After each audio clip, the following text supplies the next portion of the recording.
کریں گے, قرآن کے احکام پر عمل کریں گے, حضور کی سیرت کو اپنائیں گے, تو ہم لوگ کیا ہو جائیں گے, جہنم کے عذاب سے بچ جائیں گے, جنت کا مستحق بن جائیں گے. سبحان اللہ.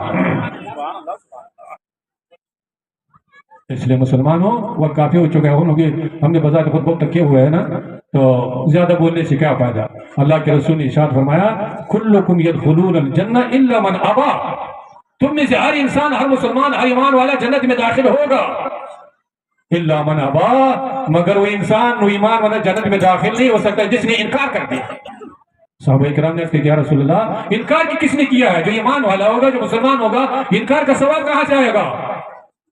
اللہ کے رسول نے ارشاد فرمایا, من اطاعنی فقد دخل الجنہ, جس نے میری اطاعت کی, میری سیرت کو اپنایا, میری زندگی کے مطابق اس نے اپنی زندگی اختیار کیا, سنت کے مطابق اس کی زندگی گزر گئی, فقد دخل الجنہ, وہ تو سیدھا جنت میں داخل ہو ہی جائے گا. ومن عصانی, اور جس نے میری نافرمانی کی, میری سیرت کے مطابق آپ سے اپنی سیرت کو اختیار کرنے کے لیے تیار نہیں, فقط ابا, اس نے انکار کر دیا, وہ جنت میں داخل نہیں ہو سکتا ہے. آج ہم لوگ اپنی زندگی کا جائزہ لیں. یہ شادی کا جو ہم لوگ تقریبات جو منعقد کر رہے ہیں, ایک ایک پنڈال 2 لاکھ 2.5 لاکھ کا ایک ایک پنڈال سجایا جاتا ہے, یہ کس شریعت نے آپ کو حکم دیا ہے؟ کس کتاب نے آپ کو حکم دیا ہے کتنا خرچہ کرو؟ حضور فرماتے ہیں, الدین یسر, دین میں آسانی آسانی ہے. حضور کا یہ حکم ہے کہ مسجد میں دلہا کو لے آؤ, دلہن سے اجازت کو لے کر کے آؤ, گواہ کو لے آؤ, نکاح پڑھا دو, بس کیسا ختم, نکاح ہوئی دیا ہے. نہ پنڈال کی ضرورت نہیں, نہ 500-400 باراتی جو لشکر کے طرح سے جا رہے ہیں اور پوری پنڈال پر حملہ ور ہو جاتے ہیں, نہ اتنا لشکر لے جانے کی ضرورت ہے. صرف ولیمہ کرنا سنت ہے, باقی جتنے ہم لوگ کر رہے ہیں یہ کب کہا ہے, یہ شریعت کے خلاف ہے. اس لیے آپ بھی پریشانی, غریب بھی پریشانی, عامل بھی پریشانی, یہ پریشانی ہم لوگوں نے اپنے خود سے سنبھالا ہوا ہے. یہ شریعت نے حکم نہیں دیا, اللہ کے رسول نے حکم نہیں دیا ہے. جس کی وجہ سے آج غریب بچے کی شادی نہیں ہو رہی ہے, آپ کے پنڈال کی وجہ سے, آپ کے دان و دہیز کی وجہ سے, لڑکوں کی ڈیمانڈ کی وجہ سے. غریب بچی پڑھی لکھی ہے, خاندانی ہے, خوبصورت ہے, حیا اور شرم والی ہے, لیکن پنڈال کی وجہ سے, دان و دہیز کی وجہ سے غریب بچے کی شادی نہیں ہو رہی. اس کے ذمہ دار کون ہے؟ اس کے ذمہ دار آپ ہیں, ہم اور ہماری جوان سب جو بیٹھے ہوئے ہیں. اس لیے کچھ احساس کرو, کچھ سمجھنے کی کوشش کرو, شادی کو آسان کر دو. اور یہ جو آپ لوگ پنڈال سجا رہے ہیں, ہم تو دیکھتے ہیں نا, ایک ایک پنڈال میں 2 لاکھ 2.5 لاکھ روپے ایک ایک پنڈال میں خرچ کر رہا ہے. اور یہاں مدرسے کے لیے چندہ مانگا جا رہا ہے, مفتی صاحب اعلان پر اعلان کرے, پیسے نہ ہو گیا ہے, 5,000 دو, 2,000 دو, 21,000, کوئی اٹھنے کے لیے تیار ہی نہیں. دین کے لیے تو آپ 500 روپے دینے کے لیے تیار نہیں, اور فضول خرچی میں تو آپ ایک پنڈال کیا کر رہا ہے, 2.5 لاکھ روپے پھینکنے کے لیے تیار ہے. اور وہ 2 گھنٹے 4 گھنٹے کے لیے پنڈال ہوگا, اس کے بعد ختم, 2.5 لاکھ کوئی اڑ گیا.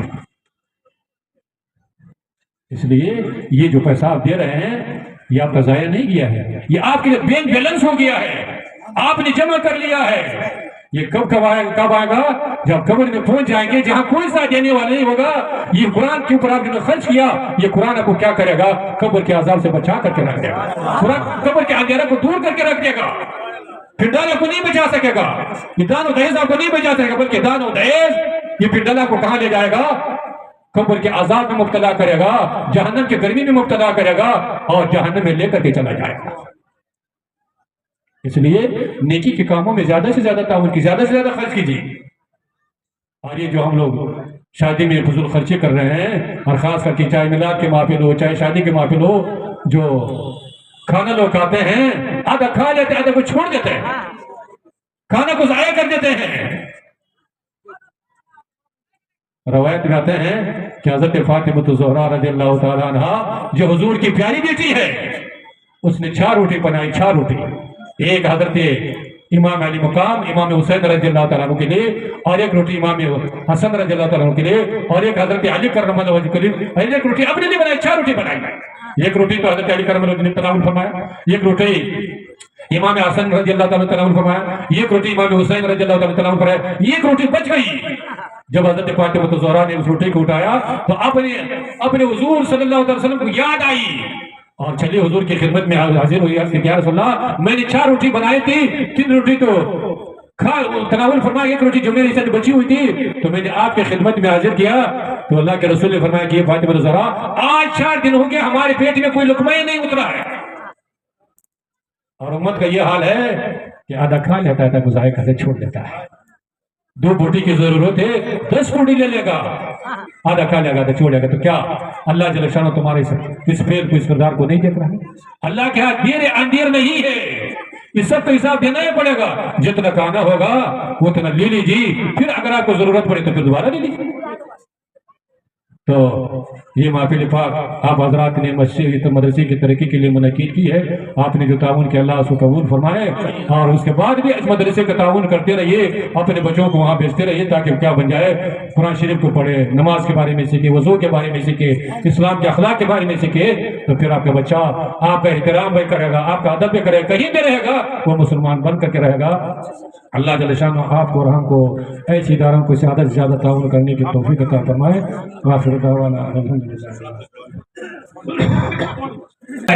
جیسے بچے نے بسم اللہ الرحمن الرحیم پڑھ کر کے ختم کیا، اللہ جل شانہ کی رحمت کو جوش میں آیا، سبحان اللہ سبحان اللہ، جوش میں آیا، اور فرشتوں سے فرمائے فرشتوں آگاہ ہو جاؤ، جس کا بچہ چٹائی پر بیٹھ کر کے مجھ کو رحمان اور رحیم کہہ رہا ہے، میں ان کے باپ کو کیا کروں گا، اس کے گناہوں کو معاف کر کے اس کے عذاب کو دور کروں گا۔ سبحان اللہ سبحان اللہ۔ ہاں اسی قرآن کی تعلیم کہاں ہو رہی ہے؟ اس سے مدرسے میں ہو رہی ہے، اس ہدایت کی کتاب، رحمت کی کتاب، اللہ سے قریب کرنے والی کی تعلیم کہاں پر ہو رہی ہے؟ اس سے مدرسے کے اندر ہو رہی ہے۔ تو ہر مسلمان پر ضروری لازم یہ ہے، چاہے ایک وقت کھانا کھائے، ایک وقت کھانا نہ کھائے، لیکن مدرسے کو کیا کرے؟ مدرسے کو آگے بڑھائے، مدرسے کو چالو رکھے، مدرسے میں قرآن کی تعلیم اس کو کیا کرنا چاہیے؟ ہمیشہ جاری رکھنا چاہیے۔ اسے مدرسے کے لیے کو تعاون کے لیے مفتی صاحب نے بلایا، اور آپ لوگوں نے اللہ جزائے خیر دے، اللہ سب کے تعاون کو قبول فرمائے۔ آپ نے گنجائش کے مدرسے کا تعاون بھی کر لیا ہے، اور یہی مدرسے ہوں گے تو ہماری مسجدیں آباد ہوں گی، ہماری مسجد سے اللہ اکبر کی صدا آئیں گی، ہمارے مسجد میں امام ہوں گی، اور امام کا مقام ہم لوگ کم سمجھتے ہیں۔ امام کا مقام یہ ہے کہ نماز کے اندر اگر امام سے پہلے مقتدی سجدے میں جائے تو مقتدی کا نماز ختم۔ اتنا بڑا مقام اللہ نے دیا ہے کہ امام اگر رکوع میں جانے سے پہلے مقتدی رکوع میں چلا گیا تو امام کو اللہ نے اتنا عظمت دیا ہے کہ یہ جو مقتدی نے بے ادبی کر لیا اور رکوع سے امام سے پہلے رکوع میں چلا گیا تو کیا ہو گیا؟ شریعت کے مطابق اس مقتدی کا نماز فاسد ہو گیا، ختم ہو گیا ہے۔ امام سے پہلے اگر آپ سجدے میں چلے گئے تو امام کا عظمت کا یہ علم ہے کہ آپ نے امام کے بے ادبی کر لیا، آپ کی نماز ختم ہو گیا کہ نماز ہوگی۔ تو یہ مدرسے رہیں گے تو کیا ہوگا؟ امام صاحب ہوگی، مسجد ہوگی، جماعت ہوگی، آپ کا نکاح پڑھایا جائے گا، آپ کا جنازہ پڑھایا جائے گا، آپ کو حلال و حرام کے بارے میں بتایا جائے گا۔ آج جو ہمارے اسٹیج علماء سے چمک دمک رہی ہے، یہ کہاں کے پیداوار ہے؟ یہ کوئی کالج کے پیداوار ہے؟ کوئی اسکول کے پیداوار ہے؟ اسکول میں تو آپ اور ہم بہت جم کے خرچ کر رہے ہیں نا۔ اسکول میں تو یہ عالم ہے کہ صبح ماں چاہے نماز پڑھے نہ پڑھے، جب اسکول کو انگلش میڈیم اسکول میں دیے ہوں گے تو سب سے پہلے ماں کریں گے بچے کے لیے ناشتہ بنائیں گے، کپڑا استری کریں گے، تو یہ کریں گے وہ کریں گے، بس آئے گی اور اس کو اٹھا کر کے بڑے دم دام سے لے جائے گا اسکول میں پہنچا دیں گے۔ انگریزی پر تو ہم لوگ دم قربان ہو چکے ہیں، اور پھر جب مدرسے میں کوئی بچہ پڑھ رہا ہے اس بیچارے کا تو منہ بھی نہیں دھوتا ہے، کپڑے بھی صاف نہیں کرتا ہے، ناشتہ بھی لے جاتا ہے، کھلا دیتا ہے، اور پھر تو لا کر کے امام کے پاس بھیج دیتا ہے، مدرسے میں بھیج دیتا ہے۔ تو اللہ نہیں دیکھ رہا ہے سب کچھ، اس لیے اس مدرسوں کو قدر کیجیے۔ اللہ کے رسول نے ارشاد فرمایا کہ جو بچہ قرآن کی تعلیم کے لیے گھر سے نکلتا ہے تو اللہ جل شانہ کی رحمت کے فرشتے ان کے پاؤں کے نیچے اپنے پر بچھاتے ہیں۔ نعرہ تکبیر، نعرہ رسالت، مشرق اعلیٰ حضرت فیضان خانقاہ سمرقند، فیضان سرکار حضور علی، فیضان سرکار بابا حضور، نعرہ تکبیر، اللہ سبحان اللہ۔ آپ نے تو انگلش والوں کے لیے بس کا انتظام کیا ہے، رکشے کا انتظام کیا ہے، ٹوٹو کا انتظام کیا ہے، لیکن قرآن کی تعلیم کا حاصل کر لا خوف عليهم ولا هم يحزنون الذين آمنوا وكانوا يتقون سبحان ربك رب العزة عما يصفون وسلام على المرسلين والحمد لله رب العالمين آمين۔ الفاتحة۔ یا الہی جو کلام پاک تلاوت کی گئی اور جو مختصر میلاد مصطفیٰ کی محفل پاک منعقد کی گئی اور کھانے پینے کا جو انتظام کیا گیا ہے، یا الہی سب کو اپنی بارگاہ میں قبول فرما۔ یا الہی اس کلام پاک کا ثواب، اس محفل پاک کا ثواب جو مدرسے کی ترقی و تعمیر کے سلسلے میں منعقد کی گئی ہے، اور اس تبرک کا ثواب حضور صلی اللہ تعالی علیہ وسلم کی بارگاہ مقدسہ میں تحفتاً قبول فرما۔ یا الہی اپنے فضل و کرم سے جن حضرات نے اس مدرسے کا تعاون کیا ہے، بالخصوص یہاں کے اراکین، یہاں کے منتظمین نے جو محنت کی ہے، یا الہی سب کے تعاون کو، سب کے محنتوں کو قبول فرما، سب کو دنیا و آخرت میں اجر عظیم عطا فرما۔ یا الہی سب کی کمائی میں، سب کے روزی میں، سب کے اہل و عیال میں خیر و برکت عطا فرما۔ ہم تمام حاضرین کو مساجد اور مدارس کی خدمت کرنے کی توفیق عطا فرما، دین اسلام پر استقامت عطا فرما، حضور صلی اللہ تعالی علیہ وسلم کی محبت نصیب فرما، بیماروں کو شفا عطا فرما۔ یا الہی ہم سب کے ظاہری اور باطنی بیماریوں کو دور فرما، ہم سب کو صحت و تندرستی عطا فرما، دنیا و آخرت کے کامیابی نصیب فرما، اعمال صالحہ کی توفیق عطا فرما۔ یا الہی اپنے فضل و کرم سے مسلمانوں کو آپس میں محبت عطا فرما، آپس میں اتفاق و اتحاد عطا فرما، مجاہدین اسلام کی مدد فرما، مسلمانوں کی جان مال اہل و عیال کی حفاظت فرما۔ یا الہی اپنے فضل و کرم سے اسلام کو غلبہ عطا فرما، کفر کو شکست اور ذلت عطا فرما۔ یا الہی ہم سب کی نیک اور جائز مقاصد میں کامیابی عطا فرما، ہم سب کی دعاؤں کو قبول فرما، ہم سب کے خطاؤں کو معاف فرما۔ جو حضرات بچیوں کی شادی کے سلسلے میں پریشان حال ہے، سب کے پریشانیوں کو دور فرما، سب کے غیب سے مدد فرما۔ ہمارا معاشرہ جو دان و دہیز و پنڈال کی لعنت میں گرفتار ہو چکا ہے، اس لعنت سے مسلمانوں کو نجات عطا فرما۔ یا الہی ہم سب کے دعاؤں کو قبول فرما، ہم سب کے خطاؤں کو معاف فرما۔